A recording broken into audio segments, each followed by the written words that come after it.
Grâce Esther, alors pourquoi une série littéraire? De base, j'ai été orientée en série scientifique. Mais vu que je savais déjà ce que je voulais faire, je me suis dit, c'est pas la peine de partir s'embrouiller encore avec les SVT. Je vais pas utiliser ça, aller droit au but en même temps. Ok, Je suis allée en donc série directement, littéraire. tu as changé de filière. Là, pour ça que je fais la terminale A1, comme ça, je fais un peu de maths là-bas. Alors, on a vu un peu, 14 de moyenne, c'est bon. Je veux dire, et selon les renseignements qu'on a de toi, tu fais partie des meilleurs élèves de l'établissement. Bravo.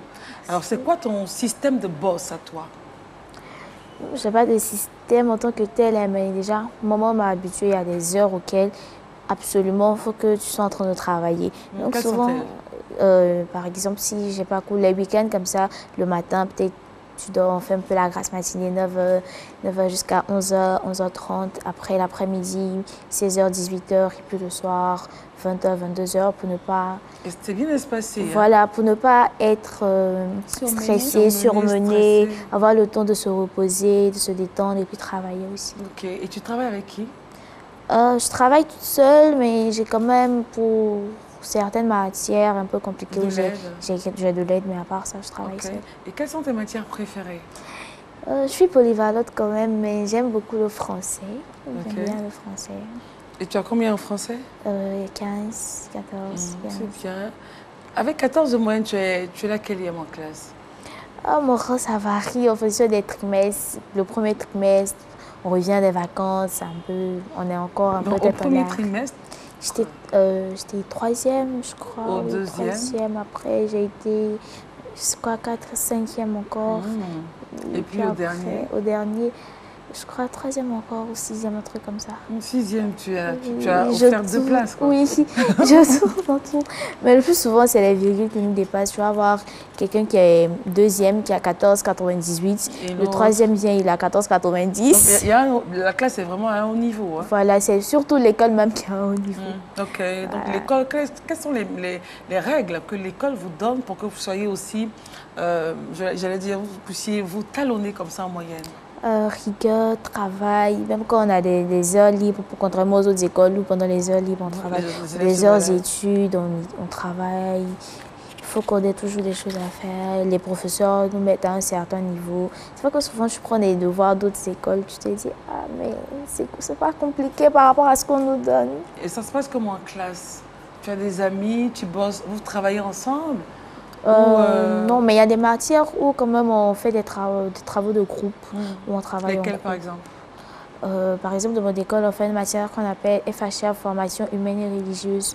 Donc voilà, on parle de la vie. C'est typique à l'école? Oui, typique à l'école. Donc on parle de la vie, on fait des travaux de groupe. En SVT aussi. Et on a fait un projet. SVT, c'est donc les sciences de la vie et de la Terre? Voilà, les sciences de la vie et de la Terre. En physique, chimie aussi. Alors, est-ce que dans ton école, il y a des personnes, il y a forcément des personnes qui n'ont pas eu la moyenne et qui ne travaillent pas? Qu'est-ce que tu te dis? C'est parce qu'elles sont paresseuses ou c'est parce que ça ne rentre pas? Ça dépend, il y a plusieurs facteurs. Il y a des personnes qui ont quand même peut-être des problèmes à la maison. Et ça réagit sur l'école? Ça agit sur les études. Ça dépend de chaque personne, de la vie de chaque personne. D'accord. Et toi, à tes amis, quel est le langage que tu leur tiens? Est-ce que tu leur tiens un langage de « il faut qu'on travaille pour réussir » parce que tu es quand même la présidente du Parlement des enfants et on en parlera tout à l'heure, où tu leur dis, oh, les filles, amusons-nous, oh, de toute façon, nos parents sont là, il n'y a rien. Voilà, on fait ce qu'on peut et puis voilà, quoi. Ils vont faire le reste. Déjà, comme moi-même, je ne m'amuse pas. Je pense que mes amis aussi comprennent que voilà, il faut travailler. Il y a des moments où on s'amuse, c'est clair. On sort, on va se promener, on va au cinéma et tout, mais quand c'est l'heure de travailler, bah, on travaille. Quels sont tes rapports avec les professeurs? Ah, je m'entends bien, mes professeurs, je les fatigue. Tu les fatigues comment? Je fatigue tout le monde. Après tu les fatigues comment? Non, après les cours, je veux les fatiguer. Monsieur... Beaucoup taquine? Oui, beaucoup. Et tu dis quoi, monsieur, je veux quoi? Je veux ci? Non, monsieur, pas monsieur, je veux ci. Non, monsieur, j'ai pas compris ça. Non, mais monsieur, la semaine prochaine, là, faut qu'on fasse comme ci au cours. Faut qu'on fasse ça, monsieur. Si je les fatigue tous mes professeurs. Mais ils t'aiment beaucoup? Oui, j'ai quand même de bonnes relations avec eux. Et après, j'ai des profs du premier cycle qui m'appellent souvent pour avoir de mes résultats, pour savoir si ça va. Même mon maître de CM2, on est encore en contact, il m'appelle pour me demander comment ça va, le lycée, tout ça. Voilà. Alors, donc, on va parler maintenant du Parlement des enfants de Côte d'Ivoire, dont tu es la présidente depuis 4 ans. Oui. Alors, ça se passe comment? Tu as été élue comment? Euh, on fait des élections dans les différentes villes, des élections départementales. Déjà, qui t'a parlé la première fois de ce Parlement?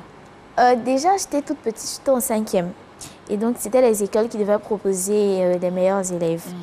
Donc, il y a le directeur. Ce temps-là, moi, on préparait le concours Génie en Neb. Donc, voilà. Génie en Neb, c'est une émission voilà, où les écoles se rencontrent pour étaler la connaissance de l'une ou de l'autre. Voilà, donc on préparait le concours. Puis il y a le directeur qui a dit, oui, on m'a appelé pour dire qu'il fallait qu'on donne des élèves pour un concours. Voilà, le nom de certains élèves pour un concours. Donc à l'école, c'est toi qu'on a choisi. Et puis tu pars avec 2 personnes comme délégués et tout. Et vous partez. Tu relèves le défi, tu reviens. D'accord, donc on est parti. Je ne savais même pas ce que c'était. Donc je suis arrivée, on était avec Osmo, le préfet. Donc il est venu nous expliquer un peu. Non, c'était pas à Abidjan, en ce moment, je n'étais pas là. C'était où? Voilà, en ce moment, je vivais avec maman à Issia. Issia, ok, d'accord. Voilà. Donc il est venu, il nous a expliqué un peu, voilà, donc chaque élève fallait venir faire un speech sur les droits des enfants, parler des enfants, si tu es élu, qu'est-ce que tu comptes faire et tout ça. Et vu que déjà, depuis le primaire à l'église, je faisais ce qu'on appelle le comité enfant, on organisait les Noëls des enfants et tout ça. Donc, c'était pas compliqué pour moi. Donc, après ça, j'ai gagné les élections. Et au niveau du département, puis après, on fait les élections régionales. Donc, au niveau de la région aussi, je suis partie. J'ai gagné les élections régionales. Et puis, pendant les vacances, donc après tout ça, on nous a pu contacter. Puis, pendant les vacances, on appelait nos parents pour dire qu'il fallait qu'on se retrouve à Benjerville, à l'orphelinat garçon, parce qu'on devait faire les élections nationales, établir un plan d'action et tout ça. Donc, on est parti. J'étais la plus petite parmi tout le monde. Je dis, ah, bon, ma maman m'a appelé, m'a demandé comment ça se passait. Je dis, mais il y a des gens qui sont âgés ici. Je suis la plus petite. Je dis, non, mais tu essaies, c'est ça. Voilà, on ne sait jamais. D'accord. Donc, le soir où il fallait poser les candidatures, on a fait un dîner et tout. Donc, franchement, j'ai sorti ma plus belle robe, j'ai porté. Donc, tout le monde, tu es jolie. Donc, j'ai pu, vu que je suis taquine, je reste pas en place. Ça, c'est vrai. Donc, j'étais proche des autres. J'ai eu des amis. Tu as brisé les barrières, tu es allé vers les gens. Voilà. Donc, on a fait les élections. Au départ, on était 13. Puis après, on n'est resté que 2 filles. Toutes les deux, on s'appelle Grâce en plus. Donc, vous êtes deux Grâce. De Grâce. Candidate finaliste. Finaliste. Et puis, qu'est-ce qui se passe? Qu'est-ce que tu dis et on te prend, toi, comme... on te vote comme président? Il y avait plus de filles déjà que de garçons.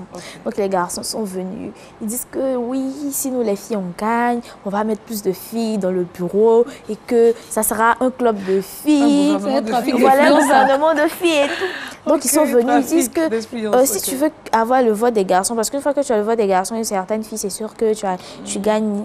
Il faut que tu nous promettes de nous donner au moins 50% du bureau. On est déjà parti voir ton adversaire, elle nous a dit qu'il n'y a pas de problème. Bon, mais déjà, ça commence tôt comme ça, les manipulations. Il n'y a pas de problème et tout, mais comme on t'aime, c'est ton vieux voir. Il dit, mais bon, il n'y a pas de problème, vous êtes parti la voir. Maintenant, si à la fin, vous la votez, qu'elle gagne, et puis elle ne vous donne pas les 50%, qu'est-ce que vous allez faire? Ah, c'est le discours que tu leur as dit. Voilà, c'est ce que je leur ai dit. J'ai dit, mais elle n'a pas signé vous n'avez pas signé de contrat. Il n'y a rien qui l'oblige à vous donner les 50%. Alors que moi, je ne vous promets pas de vous donner 50%. Mais quand même, on va essayer quand même, il ne faut pas que ça soit un club de filles, hein, parce qu'il y a plein de garçons qui ont des compétences, qui sont là. Donc, même si vous avez peut-être sur 16, il y a 10 filles, 6 garçons, c'est déjà bon. Parce que si vous, les garçons, vous étiez là, c'est sûr qu'il y allait avoir peut-être 2 ou 3 filles. Donc, il ne faut pas me fatiguer. Donc après, quand c'était le temps de voter, il fallait que chacun prenne un représentant. Donc l'autre, elle a pris une de ses amis qui était dans son staff et tout. Moi, j'ai dit non. Tu as voté? J'ai dit non, je prends un garçon qui est venu, qui est mon... J'ai dit non, c'est mon homme de main, c'est lui qui va regarder mes votes, s'il n'y a pas de trucage et tout. Donc déjà, les garçons, ils étaient en confiance. Et puis... Tu es intelligente. tu as été politicienne en fait. Là. Tu as vu que pour avoir les garçons, il faut prendre un. Et voilà, tu as été élue présidente. Et qu'est-ce que ça t'a apporté?